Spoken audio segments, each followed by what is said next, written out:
Olá, alunos da Escola Tuiuti, tudo bem com vocês? Professor Wagner Chaves, de Geografia, trazendo mais uma aula e hoje falando sobre biopirataria. A gente está falando dessa capacidade do homem modificar o espaço e modificar o relevo, os impactos que isso tem causado na Terra, a capacidade do homem de modificar a genética das plantas para produzir mais. E hoje falando então de biopirataria. Vamos ver o que é isso. Vem comigo. Bom, pessoal, a biopirataria ela consiste na contrabando de espécies tanto da fauna quanto da flora. Então, por exemplo, o envio de animais típicos da fauna brasileira para outros lugares. Mas, sobretudo, quando você pega uma planta brasileira, uma planta de um determinado lugar, usando aqui o caso do Brasil, e registra como propriedade intelectual desse local. O que é propriedade intelectual? Eu vou explicar brevemente, mas eu gravei um vídeo falando sobre a Organização Mundial do Comércio para o nono ano. Está lá na playlist do nono ano. Se vocês quiserem assistir, fiquem à vontade também. Bom, pessoal, a propriedade intelectual ela pode ser uma planta industrial, ela pode ser uma tecnologia específica, ela pode ser uma marca, pode ser uma patente, uma música ou uma indicação geográfica. O que eu quero dizer com isso?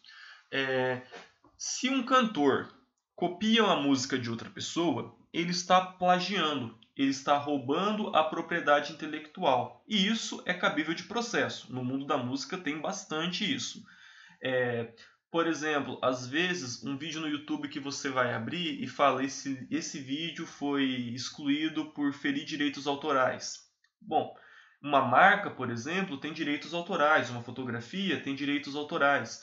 Se vocês observarem o livro de vocês, toda a imagem vai estar lá o nome de uma pessoa / Shutterstock, que é uma plataforma onde as pessoas vendem imagem. Então, cada imagem dessa é uma propriedade intelectual, é um direito autoral. Então, isso é uma propriedade intelectual.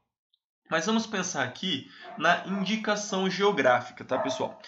A indicação geográfica ela é a garantia que um produto foi feito em determinado lugar e seguindo as normas de produção daquilo. O que eu quero dizer? Por exemplo, nós temos uma imagem aí de um queijo parmesão.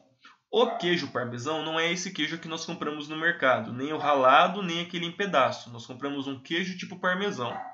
O queijo parmesão, ele é muito específico, feito na região de Parma, na Itália, em uma margem direita do rio.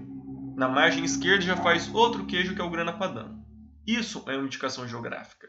Por exemplo, o café do sul de Minas, ou o queijo da Serra da Canastra, ou um monte de queijo que tem na Europa. A Europa é especialista em fazer indicação geográfica. Cada lugar lá vai ter um queijo diferente, vai ter uma comida diferente, que para ser feita daquela forma, ela tem que seguir essas normas extremamente rígidas. O que acontece? O Brasil ele tem um potencial de indicação geográfica muito grande. Aonde? Na Amazônia. Na Amazônia a gente tem uma fauna, uma flora e uma fauna que tem um potencial muito grande. E a gente poderia estar registrando essas plantas como propriedade intelectual do Brasil. E o livro de vocês menciona um caso bastante interessante que o Brasil já tentou registrar, aliás, tentou retirar essa indicação geográfica de empresas estrangeiras que, por exemplo, patentearam o açaí. Como que uma empresa, por exemplo, dos Estados Unidos, vai patentear uma planta brasileira? E isso, pessoal, açaí, cupuaçu e um monte de outras plantas brasileiras. Isso é uma espécie de biopirataria também, tá?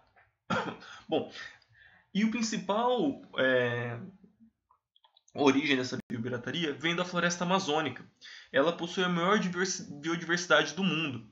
E nela vivem as populações tradicionais indígenas, né, que retiram da natureza todos os seus objetos, seus gêneros de necessidade. Então, desde alimento, remédio, roupa, tintura. E a gente está tateando ainda, a gente está procurando, a gente tem inúmeros cientistas, inúmeros laboratórios olhando o potencial de cada planta da floresta amazônica, mas nós ainda não sabemos Quem que a gente pode utilizar para facilitar esse trabalho? As populações indígenas. Os indígenas, eles moram naquele lugar, eles estão há séculos usando planta para determinada coisa, usando planta para alguma tintura. Então, por exemplo, a indústria do cosmético, ela adora indígena. Por quê? Eles querem saber como que eles retiram, por exemplo, essas colorações para fazer essas pinturas. Pinturas em vermelho, em amarelo. Porque provavelmente, em muitos casos, é uma tecnologia melhor do que essa que nós temos. Esse vermelho, por exemplo, não tem chumbo, não dá contaminação.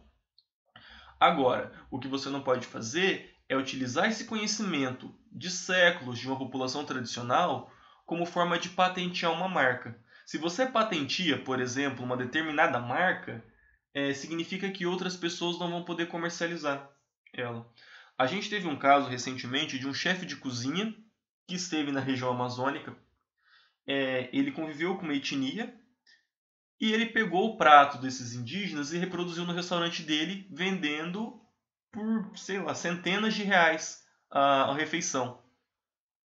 Isso é o quê? Apropriação de uma cultura e biopirataria. Bom, no livro de vocês traz um exemplo bastante interessante desse sapinho, que é essa rã da Amazônia. Essa rã da Amazônia ela é extremamente venenosa. E, entretanto, aqui a gente sabe, né, a diferença entre o remédio e o veneno é a dose. Do mesmo modo em que você pode usar o veneno dessa rã para matar, e ele era embebido nas pontas de flecha, ele pode ser utilizado também como um farmacêutico. Ele pode ser utilizado como uma espécie de... como que eu posso dizer?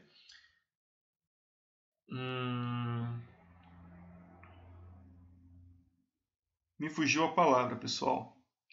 Mas um remédio para dor, por exemplo, e que ele era utilizado por essas populações. Entretanto, novamente, empresas roubaram esse conhecimento, e quando eu digo assim, não é roubar o sapo, é roubar o conhecimento dos indígenas para fazer esses remédios. Então, pessoal, eu gosto de pensar assim, quando as pessoas falam, olha, a Amazônia está sendo roubada, nossa riqueza da Amazônia está sendo roubada. Não estão falando de ouro. Está falando do quê? Da possibilidade de fazer cosméticos, da possibilidade de fazer remédios. A gente tem, pessoal, uma quantidade, uma diversidade biológica inimaginável. Com pesquisa, a gente vai conseguir desenvolver muitos remédios, mas isso só existe à medida em que você tem incentivo à pesquisa e à ciência. E se você não faz isso, outros laboratórios vão vir, vão fazer e vão patentear essas marcas, essa propriedade intelectual, como se fossem deles. Tá? E para dar um exemplo de roubo de planta aqui no Brasil, vocês conhecem a seringueira, né? Que é utilizada para fazer o látex e para fazer a borracha. A seringueira é uma árvore típica da floresta amazônica. E no final do século XIX, início do século XX, o Brasil tinha um monopólio dessa cultura. Basicamente, todo mundo que queria borracha tinha que comprar do Brasil. O processo de vulcanização foi feito por outros cientistas, né? Da Alemanha, se eu não me engano. A vulcanização é para tornar essa borracha mais dura, como se fosse o pneu. Agora, a fabricação da borracha e extração do látex era um conhecimento indígena. Bom, em 1876, eles conseguiram contrabandear sementes da seringueira e conseguiram plantar ela na Indonésia. O que aconteceu? A região norte do Brasil, a região ali de Manaus, ela perdeu importância porque agora você tinha outros lugares do mundo plantando essa planta que era do Brasil e conseguindo vender a um preço mais barato. Esse é um exemplo de biopirataria. Essas sementes elas foram contrabandeadas. O Brasil fazia de tudo para proteger essas sementes. Mesmo assim, elas foram contrabandeadas. E aí você começa uma decadência da cidade de Manaus. Por quê? No início do século XIX, Manaus era conhecido como a Paris dos Trópicos. Esse aí, por exemplo, é o Teatro Manaus, que foi feito nessa época. Você tinha cruzeiros, você tinha viagens internacionais só para conhecer a Amazônia, conhecer Manaus. E a partir daí, a cidade entrou em decadência e só foi renascer de novo com o surgimento do polo industrial de Manaus ali na década de 70. Beleza, pessoal? Então, quando a gente fala de biopirataria, é isso. São laboratórios que vêm aqui desenvolver pesquisa, e isso eles não estão errados, estão corretos, mas eles muitas vezes se apropriam de conhecimentos milenares dessas populações tradicionais para benefício próprio. E o índio que sabe daquilo lá há milhões, há centenas de anos, não vai ter direito a esse dinheiro. Ele não consegue tomar proveito desse conhecimento que ele tem. Beleza, pessoal? Eu vou ficando por aqui. Peço que vocês fiquem em casa. Qualquer dúvida é só me consultar nos canais de comunicação da Escola Tuiuti, pelo Sistema Delta ou pela plataforma Plural. Um abraço e até mais!